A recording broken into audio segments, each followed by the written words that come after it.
Bismillahirrahmanirrahim. Assalamualaikum warahmatullahi wabarakatuh. Alhamdulillah rabbil alamin. Wassalatu wassalamu ala asrafil anbiya'i wal mursalin wa ala alihi washabihi ajmain, amma ba'd. Alhamdulillah, selamat malam semuanya para hadirin yang dirahmati Allah. Wabil khusus terhadap mahasiswa saya yang saya cintai. Pertama kali ucapkan alhamdulillah rabbil alamin. Salawat salam semoga tercurahkan kepada baginda Rasulullah sallallahu alaihi wasallam. Baik, sebelum kita memulai perkuliahan hari ini, marilah bersama-sama mengucapkan basmalah. Bismillahirrahmanirrahim. Mudah-mudahan dapat ilmu yang manfaat dan barokah. Baik, saya akan melanjutkan saudara sekalian bahwa mata kuliah statistik pendidikan ini berbeda dengan mata kuliah yang sifatnya itu adalah menggunakan imajiner. Karena terkait tentang data statistik ini adalah ilmu pasti, ya kan? Maka dari itu hanya dua arah yang bisa disampaikan. Satu terkait tentang tatap muka menggunakan Zoom, ya kan?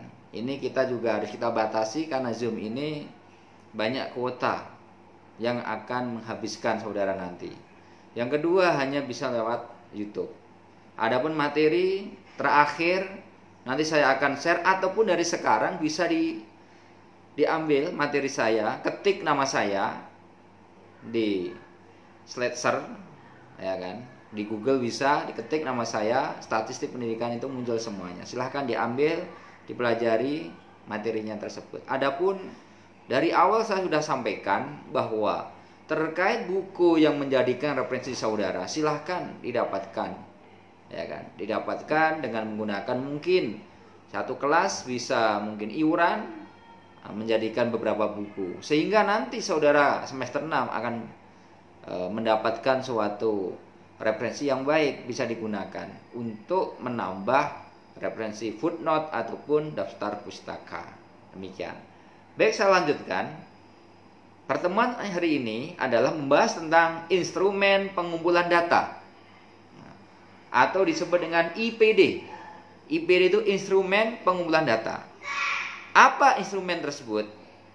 Instrumen adalah alat yang digunakan pada saat peneliti menggunakan suatu metode. Jadi yang dikatakan instrumen adalah alat. Saudara ketika misalkan mau potong kayu, instrumennya apa yang dipakai? Alatnya tentunya bisa belati, bisa golok, bisa gergaji. Kalau itu kayunya kayu besar, bisa mesin pemotong kayu. Itu namanya instrumen, ya kan? Metode adalah cara yang digunakan dalam penelitian. Jadi instrumen itu adalah sebagai alatnya, metodenya sebagai caranya. Nah, jadi saudara misalkan ketika mau motong, caranya bagaimana? Bisa berdiri, bisa jongkok, melihat situasi. Kalau keadaannya di tebing, ya kan? Itu bisa. Jadi ketika waktu saya masih kecil ada namanya penjarangan kayu jati. Itu salah satu dulu orang tua saya dan beberapa tetangga itu ikut bekerja di suatu penjarangan tersebut memotong. Pada saat memotong itu bisa digunakan jongkok, duduk, terserah. Itu yang namanya metode, itu adalah cara. Nah, kan. Termasuk kita melewati sebuah tempat, di situ banjir, ada cara lain, bisa memutar balik. Itu namanya cara. Ini bisa digunakan. Nah, saudara sebagai mahasiswa dalam masa pandemi seperti ini, pandai-pandai mensikapi komunikasi yang harus saudara bangun. Tanpa ada komunikasi yang baik, saya kira tidak akan mendapatkan suatu faidah yang bermanfaat. Maka komunikasi itu adalah salah satu kunci kesuksesan seorang mahasiswa terhadap dosennya, ya kan? Instrumen yang digunakan dalam penelitian ini, yang pertama, ingat, tes. Tes itu apa? Tes adalah serentetan pertanyaan atau latihan atau alat lain yang digunakan untuk mengukur keterampilan, pengetahuan, intelijensi, kemampuan, atau bakat yang dimiliki individu atau kelompok. Itu yang namanya tes. Tes itu bisa dengan cara lisan, ditanya apa yang disebut dengan biologi, menjawab, ya kan? Apa yang disebut dengan kimia, itu bisa menggunakan tes secara lisan. Tulisan menggunakan di atas kertas ditulis, kemudian dijawab, ada lembar jawabannya. Yang kedua, menggunakan kuesioner. Kuesioner di sini adalah angket. Angket itu apa? Daftar pertanyaan yang setiap pertanyaannya sudah disediakan jawabannya untuk dipilih atau disediakan tempat untuk mengisi jawabannya. Contohnya, apakah guru mengajar tepat waktu? Jawabannya iya, tidak, sama sekali. Nah, kan? Apakah guru memberikan bimbingan? Jawabannya iya, tidak, sama sekali, dan seterusnya. Itu namanya angket kuesioner. Sudah ditentukan. Nah, saudara nanti ketika penelitian itu juga harus dipakai metode tersebut. Yang ketiga, interview. Interview itu adalah wawancara. Ya, wawancara. Bagaimana saudara bisa wawancara? Ya kan? Dengan cara menjawab pertanyaan yang baik pada saat wawancara tersebut. Wawancara itu apa? Sebuah dialog yang dilakukan oleh interviewer, ya kan? Untuk memperoleh informasi dan terwawancara atau interview. Jadi antara komunikan dengan komunikasi ini harus berjalan dengan baik. Orang yang menanyakan, ya kan, interviewer, ya kan. Kemudian saudara harus bisa menjawab apa yang disampaikan oleh interviewer tadi itu. Ini antara interviewer dengan interview. Jadi antara pertanyaan yang diberikan dan feedback saudara harus seimbang, ya kan. Jadi dengan kata bahasa yang simpel itu wawancara. Wawancara itu serentetan pertanyaan yang mengungkap terkait tentang latar belakang, tujuan, misi, dan sampai skill yang saudara miliki, ya kan? Itu terkait wawancara. Saudara melamar suatu perusahaan, pertama kali yang ditanya adalah latar belakang. Latar belakang saudara, calon pekerja, sekolah di mana, tinggal di mana, apa kesibukannya, kemampuannya apa, bisa bahasa Inggris tidak, bisa mengoperasikan komputer dengan baik atau tidak, ya kan? Jadi ingin mendapatkan sebuah informasi yang konkret, sehingga dijadikan salah satu tolak ukur. Kira-kira ini bisa nggak diperkerjakan di sebuah perusahaan, sebuah lembaga? Cakep tidak? Nah, ini. Jadi kalau saudara sudah bisa mampu, ya, menjalani interview dengan baik, saya rasa mudah sekali.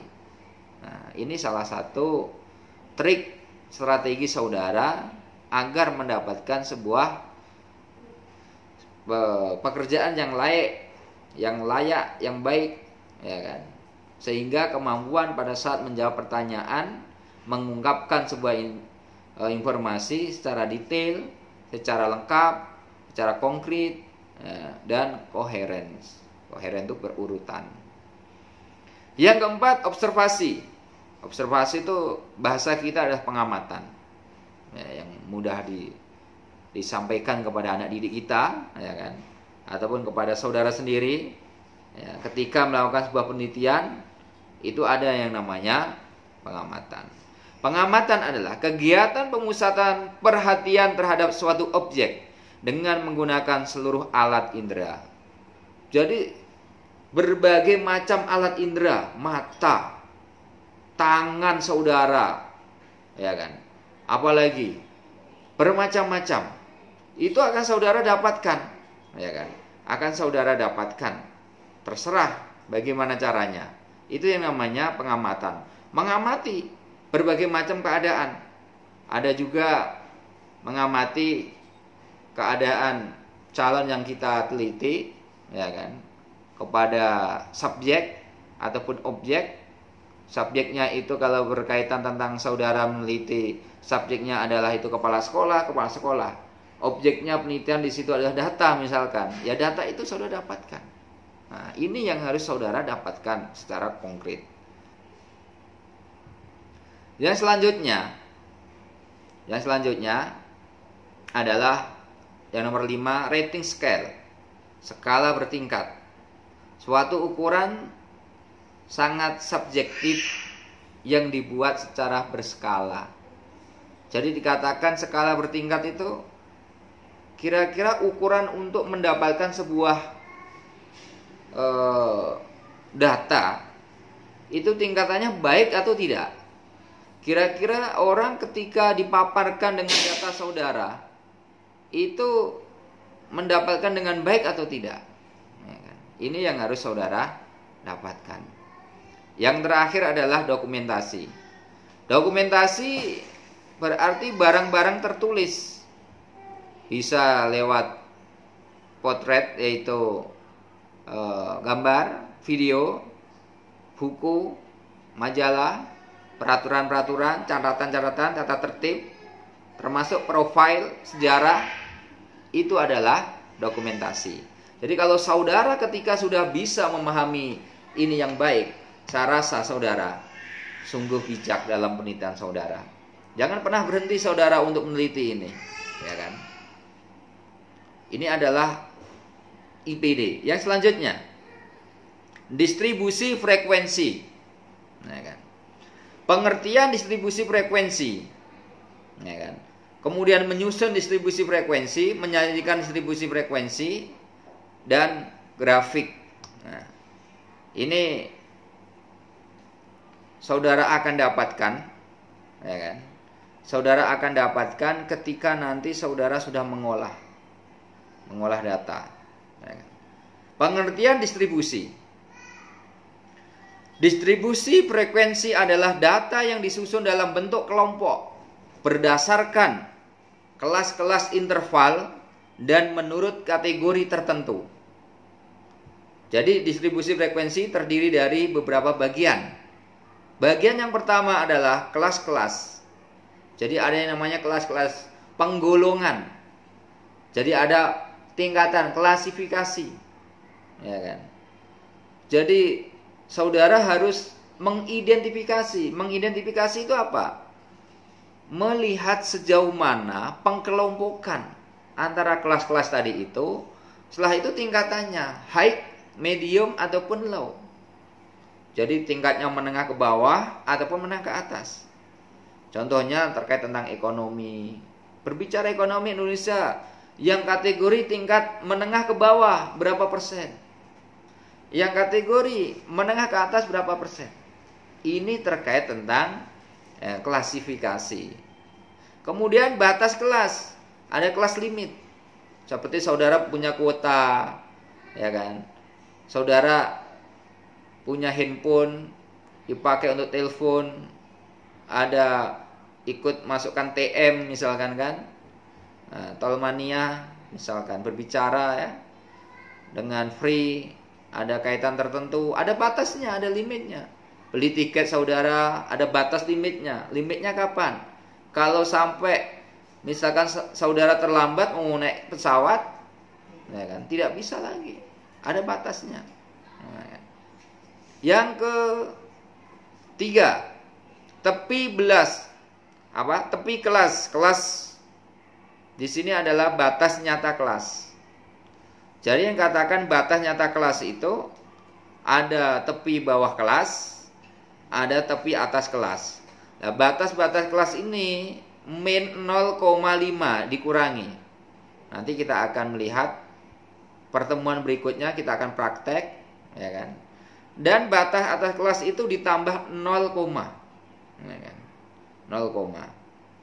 Yang selanjutnya titik tengah kelas. Nah, titik tengah kelas itu setengah batas kelas atas ditambah batas kelas bawah, ya kan?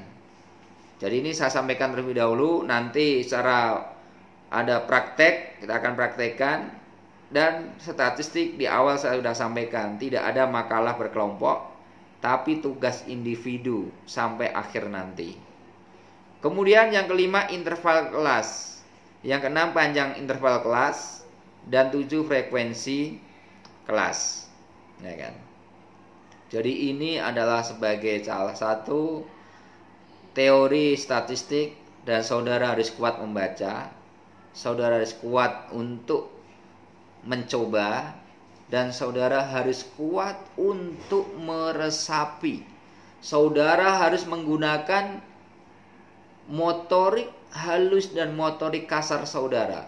Motorik halusnya pandai-pandai saudara untuk membuat, menulis, mengungkapkan. Motorik kasarnya, saudara jangan pernah berhenti untuk melangkah, untuk berlari, mencari referensi dengan menggunakan googling internet, ya kan?